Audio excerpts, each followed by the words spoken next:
Cinema ఇండస్ట్రీలో కొన్ని సినిమాలు పెద్ద హిట్ అవుతాయి కానీ కొన్నాళ్లకు వాటిని మర్చిపోతాం. అలా కాకుండా ఇండస్ట్రీ ఉన్నంత కాలం గుర్తుండిపోయే క్లాసిక్ హిట్స్ కొన్ని ఉంటాయి. అటు అవి బిగ్గెస్ట్ ఇండస్ట్రీ హిట్స్ గా, ఇటు ఆల్ టైమ్ క్లాసిక్స్ గా నిలిచిపోతాయి. అలాంటి కోవకు చెందిందే మెగాస్టార్ చిరంజీవి జగదేక వీరుడు అతిలోక సుందరి సినిమా. 1990 మే 9వ తేదీన రిలీజ్ అయిన ఈ మూవీకి సరిగ్గా 35 సంవత్సరాలు. ఈ సందర్భంగా జగదేక వీరుడు అతిలోక సుందరి సినిమాని మే 9న రిలీజ్ చేశారు. ఇండియా పాక్ వార్ నేపథ్యంలో జనాలు పెద్దగా పట్టించుకోలేదు కానీ, లేదంటే అప్పటి ఈ క్లాసిక్ మూవీ కోసం థియేటర్ల వద్ద క్యూ కట్టేవారు. అదలా ఉంచితే ఈ మూవీ గురించి మీకు తెలియని 10 ఆసక్తికర విశేషాలేంటో చూద్దాం. జగదేక వీరుడు అతిలోక సుందరి కథకి ముందుగా చంద్రమండలం బ్యాక్ డ్రాప్ గా రాసుకున్నారు.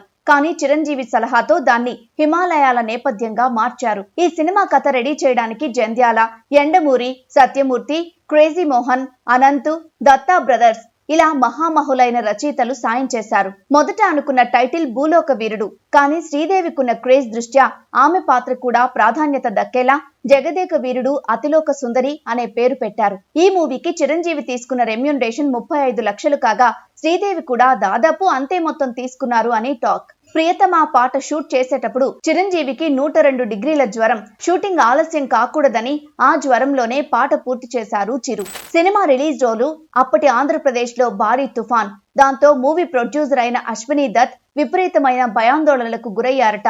కానీ ఎన్టీఆర్ గారు, మీ సినిమాకు మంచి రిపోర్ట్ ఉంది బ్రదర్, సూపర్ హిట్ అవుతుంది అని జోస్యం చెప్పారట.